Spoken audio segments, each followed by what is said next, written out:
किंबहुना मी राज ठाकरेंचं अभिनंदन करीन की असा हिमतीने बोलणारा माणूस महाराष्ट्रात आहे.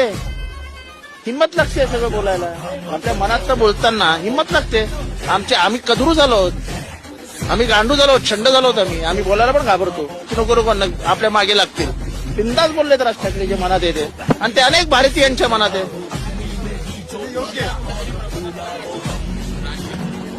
माझा आता ते उशीर मागे नाही, त्याच्या डेअरिंगला सलाम, त्याच्या डेअरिंगला सलाम आहे. बाकी मला याच्यावरती अजून काही बोलायचं नाही. राज ठाकरेच्या डेअरिंगला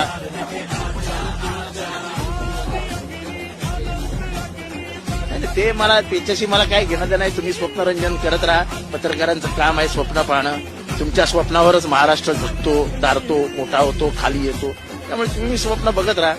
पण मी परत एकदा रिपीट करतो की त्यांनी जे काल वक्तव्य केलं त्या वक्तव्यामध्ये त्यांनी दाखवलेल्या हिमतीबद्दल त्यांना मानाचा मुजरा.